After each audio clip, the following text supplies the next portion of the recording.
ರೈತ ಒಂದು ಹಸುನ ಸಾಕಿರ್ತಾನೆ. ಅದು ಡೈಲಿ ಕಾಡಿಗೆ ಹೋಗಿ ಮೇಯ್ಕೊಂಡು ಬಂದು ತನ್ನ ಕೊಟ್ಟಿಗೆನ ಸೇರ್ಕೊಳ್ತಾ ಇರುತ್ತೆ. ಒಂದು ದಿನ ಏನಾಗುತ್ತೆ, ಹೀಗೆ ಸುಮಾರು ದಿನ ಆದ್ಮೇಲೆ ಒಂದಿನ ಅದಕ್ಕೆ ದಾರಿ ತಪ್ಪೋಗ್ಬಿಡುತ್ತೆ ಕಾಡಲ್ಲಿ. ಅದು ಏನ್ ಮಾಡ್ಬೇಕು ಅಂತ ಗೊತ್ತಾಗಲ್ಲ, ಕಾಡಲ್ಲೇ ಓಡಾಡ್ತಾ ಇರುತ್ತೆ. ಆದ್ರೆ ಅದಕ್ಕೆ ಹಿಂದಿನಿಂದ ಏನಾಗುತ್ತೆ, ಒಂದು ಹುಲಿಯ ಗರ್ಜನೆ ಕೇಳಿಸುತ್ತೆ.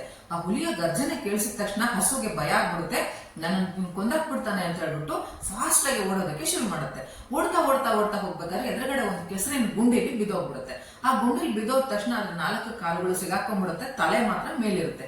ಹಿಂದಿನಿಂದ ಅಟ್ಟಿಸ್ಕೊಂಡ್ ಬರ್ತಿತ್ತಲ್ಲ ಹುಲಿ, ಅದು ಕೂಡ ಹಾರು ಬಂದು ಆ ಕೆಸರಿನ ಒಂದು ಗುಂಡಿನಲ್ಲಿ ಬಿದ್ದೋಗ್ಬಿಡುತ್ತೆ, ಅದು ಸಿಗಾಕೊಂಡ್ಬಿಡುತ್ತೆ. ಸ್ವಲ್ಪ ಹೊತ್ತಾದ್ಮೇಲೆ ಹುಲಿ ಅಬ್ಸರ್ವ್ ಮಾಡುತ್ತೆ, ಆಮೇಲೆ ಹಸು ಅಬ್ಸರ್ವ್ ಮಾಡುತ್ತೆ, ನೀವು ನಿನ್ನೇನ್ ಬಂದ್ ನನ್ನ ಹತ್ರಕ್ಕೆ ಏನು ಮಾಡಕ್ಕಾಗಲ್ಲ, ಅವನು ಸಿಕ್ಕಾಕೊಂಡ್ಬಿಟ್ಟಿದ್ದಾನೆ ಅಂತ ಸ್ವಲ್ಪ ಧೈರ್ಯ ತಗೊಂಡು ಕೇಳುತ್ತೆ, ಏನಪ್ಪ ಹುಲಿರಾಯ, ನಿನ್ನ ಯಾರು ಬಚಾವ್ ಮಾಡೋದಕ್ಕೆ ಬರ್ತಾರಾ ಅಂತ ಕೇಳುತ್ತೆ. ಯಾಕೆ ಏನಂತೆ, ಯಾರೋ ಮಾಲೀಕರಿಲ್ವಾ ನಿನಗೆ ಅಂತ ಕೇಳುತ್ತೆ. ಏನೋ ಮಾಲೀಕರ, ನಾನೇ ಈ ಹುಲಿ ಈ ಕಾಡಲ್ಲಿ ಇರೋದ್ರಲ್ಲ ನನ್ನ ನೋಡಿದ್ರೆ ಎದುರ್ತಾರೆ, ಹಾಗಾಗಿ ನನಗ್ ಬೇರೆ ಮಾಲೀಕರು ಇರ್ತಾರ ಅಂತ ನಗುತ್ತೆ ಹುಲಿ. ನಿನ್ನನ್ನು ಯಾರು ಬಚಾವ್ ಮಾಡಕ್ ಬರ್ತಾರಾ ಅಂತ ಕೇಳುತ್ತೆ.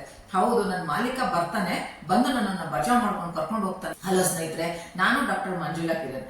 ಯಾಕೆ ನಾನು ಈ ಒಂದು ಕಥೆನ ಹೇಳಿದೆ ಅಂದ್ರೆ, ನಮ್ಮ ಲೈಫ್ ಅಲ್ಲಿ ನಮಗೆ ಹಿಂದೆ ಗುರು ಇರಬೇಕು, ಮುಂದೆ ಗುರಿ ಇರಬೇಕು ಅಂತ ದೊಡ್ಡವರು ಹೇಳ್ತಾ ಇರ್ತಾರೆ. ಯಾಕೆಂದ್ರೆ ಹಿಂದೆ ಗುರು ಮತ್ತೆ ಮುಂದೆ ಗುರಿ ಇದ್ರೆ ನಾವು ದಾರಿ ತಪ್ಪೋದಿಲ್ಲ, ಕರೆಕ್ಟ್ ಆದ ದಾರಿಯಲ್ಲಿ ನಡೀತಾ ಇರ್ತೀವಿ. ಗುರು ನಮಗೆ ದಾರಿ ತೋರಿಸ್ತಾನೆ, ಗುರಿ ತನ್ನೆಡೆಗೆ ನಮ್ಮನ್ನ ಸೆಳೆಯುತ್ತೆ. ಪ್ರತಿಯೊಬ್ಬರಿಗೂ ಮತ್ತೆ ಗುರು ಮತ್ತೆ ಗುರಿ ಇರಲೇಬೇಕು. ಗುರಿ ಇಲ್ಲದೆ ಜೀವನ ಮಾಡೋದು ಯಾರು ಬೇಕಿದ್ರು ಮಾಡ್ತಾರೆ. ಈ ಇತ್ತೀಚಿನ ದಿನಗಳಲ್ಲಿ ಲಾ ಆಫ್ ಅಟ್ರಾಕ್ಷನ್ ಮತ್ತೆ ಮ್ಯಾನಿಫೆಸ್ಟೇಷನ್ ಬಗ್ಗೆ ತುಂಬಾ ಜನ ಮಾತಾಡ್ತಾ ಇದ್ದಾರೆ. ಹಾಗಾದ್ರೆ ಅದು ಅಷ್ಟೊಂದು ಇಂಪಾರ್ಟೆಂಟ್ ಟಾಪಿಕ್ ಅಂದ್ರೆ ಖಂಡಿತ ಹೌದು. ಯಾಕೆಂದ್ರೆ ನಮ್ಮ ಗುರಿನ ನಾವು ತಲುಪಬೇಕು, ನಾವು ಸಕ್ಸಸ್ಫುಲ್ ಆಗ್ಬೇಕು, ನಾನು ಸಕ್ಸಸ್ಫುಲ್ ಆಗ್ಬೇಕು, ನೀವು ಆಗ್ಬೇಕು, ಪ್ರತಿಯೊಬ್ಬರು ಸಕ್ಸಸ್ಫುಲ್ ಆಗ್ಬೇಕು ಅಂದ್ರೆ ನಮಗೆ ಒಂದು ಗುರಿ ಇರಬೇಕು, ಹಾಗೇನೆ ನಮಗೊಂದು ಗುರುನೂ ಇರಬೇಕು. ಈ ಲಾ ಆಫ್ ಅಟ್ರಾಕ್ಷನ್ ಮತ್ತೆ ಮ್ಯಾನಿಫೆಸ್ಟೇಷನ್ ಒಂಥರ ಗುರು ಇದ್ದ ಹಾಗೆ. ಯಾಕೆಂದ್ರೆ ನಾವು ಲೈಫ್ ಅಲ್ಲಿ ಹೇಗೆ ನಾವು ಹೋಗ್ಬೇಕು, ಯಾವ ದಾರಿ ಹಿಡಿದ್ರೆ ನಾವು ಗುರಿನ ತಲುಪ್ತೀವಿ ಅನ್ನೋದನ್ನ ತುಂಬಾ ಚೆನ್ನಾಗಿ ನಮ್ಗೆ ಹೇಳ್ಕೊಡುತ್ತೆ. ಇದರಲ್ಲಿ ಹಲವಾರು ದಾರಿಗಳಿದೆ. ಸಕ್ಸಸ್ಫುಲ್ ಆಗೋದಕ್ಕೆ ತುಂಬಾ ಜನ ಹಲವಾರು ದಾರಿಯಲ್ಲಿ ನೋಡ್ತಾರೆ, ಹಲವಾರು ಪ್ರೋಸೆಸ್ ನ ಅಪ್ಲೈ ಮಾಡ್ತಾರೆ. ಹಾಗೇನೆ ಲಾ ಆಫ್ ಅಟ್ರಾಕ್ಷನ್ ಮತ್ತೆ ಮ್ಯಾನಿಫೆಸ್ಟೇಷನ್ ಅಲ್ಲಿ ಕೂಡ ತುಂಬಾ ದಾರಿಗಳಿದೆ, ತುಂಬಾ ಪ್ರೋಸೆಸ್ ಇದೆ. ಲಾ ಆಫ್ ಅಟ್ರಾಕ್ಷನ್ ಅನ್ನೋದು ಅದೊಂದು ಥಾಟ್, ಮ್ಯಾನಿಫೆಸ್ಟೇಷನ್ ಅನ್ನೋದು ಒಂದು ಪ್ರೋಸೆಸ್. ಈ ಮ್ಯಾನಿಫೆಸ್ಟೇಷನ್ ಅಲ್ಲಿ ಹಲವಾರು ಒಂದು ಪ್ರೋಸೆಸ್ ಇದೆ. ಒಂದು ವಾಟರ್ ಟೆಕ್ನಿಕ್ ಇರ್ಬೋದು, ರೈಟಿಂಗ್ ಅಫರ್ಮೇಷನ್ಸ್ ಇರ್ಬೋದು, ಹೀಗೆ ವಿಜುವಲೈಸೇಷನ್ ಇರ್ಬೋದು, ಹಲವಾರು ಪ್ರೋಸೆಸ್ ಇದೆ.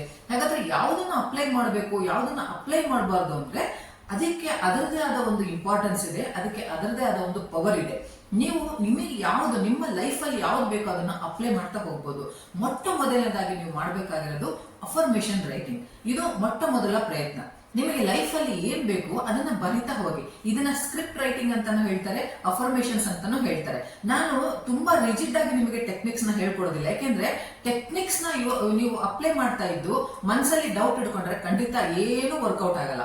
ನೀವು ಟೆಕ್ನಿಕ್ಸ್ ಜೊತೆಗೆ ಮನಸ್ಸಿಂದ ನೀವು ಡೌಟ್ ಅನ್ನ ಕೂಡ ಇಟ್ಕೋಬಾರ್ದು. ಯಾಕೆಂದ್ರೆ ನಮ್ಮ ಸಬ್ ಕಾನ್ಶಿಯಸ್ ಮೈಂಡ್ 95% ವರ್ಕ್ ಮಾಡುತ್ತೆ, ನಮ್ಮ ಕಾನ್ಶಿಯಸ್ ಮೈಂಡ್ ಜಸ್ಟ್ 5% ವರ್ಕ್ ಮಾಡುತ್ತೆ. ಹಾಗಾಗಿ ನಮ್ಮ ಕಾನ್ಶಿಯಸ್ ಮೈಂಡ್ ಗೆ ನೆಗೆಟಿವಿಟಿ ಬೇಗ ಅಟ್ರಾಕ್ಟ್ ಆಗುತ್ತೆ. ಸಬ್ ಕಾನ್ಶಿಯಸ್ ಮೈಂಡ್ ತುಂಬಾ ಲೇಜಿ. ಅದು ನಾವ್ ಏನ್ ಹೇಳ್ತೀವೋ ಅದನ್ನ ಮಾತ್ರ ಅದು ಕೇಳುತ್ತೆ. ನೀವು ಹಿಂದೆ ಸಿನಿಮಾಗಳಲ್ಲಿ ನೋಡಿದಿರಲ್ವಾ, ಜೋ ಹುಕುಂ ಮೇರೆ ಆಕ ಅಂತ ಹೇಳ್ಬಿಟ್ಟು ಜಿನಿ ಬರುತ್ತಲ್ಲ, ಸಬ್ ಕಾನ್ಶಿಯಸ್ ಮೈಂಡ್ ಜಿನಿ ತರ. ನೀವೇನ್ ಅದಕ್ಕೆ ಆರ್ಡರ್ ಕೊಡ್ತೀರೋ ಆರ್ಡರ್ನ ಮಾತ್ರ ಫಾಲೋ ಮಾಡುತ್ತೆ. ತನ್ನ ಸ್ವಂತವಾಗಿ ಅದಕ್ಕೆ ಯೋಚನೆ ಮಾಡಕ್ಕೆ ಏನು ಶಕ್ತಿ ಇಲ್ಲ. ನೀವೇನು ಆರ್ಡರ್ ಕೊಟ್ರೆ ಅದನ್ನ ನಿಮ್ಮ ಮುಂದೆ ತಂದು ನಿಲ್ಲಿಸುತ್ತೆ. ಹಾಗಾಗಿ ಆ ಜೀನಿನ ಹೇಗೆ ನಾವು ಟ್ರೈನ್ ಅಪ್ ಮಾಡೋದು, ನಿಮ್ಮ ಬ್ರೈನ್ ನ ಹೇಗೆ ರೀವೈರಿಂಗ್ ಮಾಡೋದು, ರೀಪ್ರೋಗ್ರಾಮಿಂಗ್ ಮಾಡೋದು ಅಂತ ನೋಡ್ತಾ ಹೋಗೋಣ. ಮೊಟ್ಟ ಮೊದಲನೇದಾಗಿ ನೀವೇನ್ ಮಾಡ್ಬೇಕು, ಅಫರ್ಮೇಷನ್ ರೈಟಿಂಗ್ ನ ಸ್ಟಾರ್ಟ್ ಮಾಡ್ಕೊಳ್ಳಿ. ನಿಮಗೆ ಏನ್ ಬೇಕು ಲೈಫ್ ಅಲ್ಲಿ, ಅದು health, wealth, success, studies, results, job, love, relationship, ನಿಮ್ದು ಏನೇ ಒಂದು ನೀಡಿದ್ರೆ ಅದನ್ನ ಫಸ್ಟ್ ಯೋಚನೆ ಮಾಡಿ ಅದನ್ನ ನೀವು ಬರೀರಿ. ನನಗೆ ಈಗಾಗಲೇ ಇದು ಬೇಕು ಅಂತ ಫಸ್ಟ್ ಬರೀರಿ.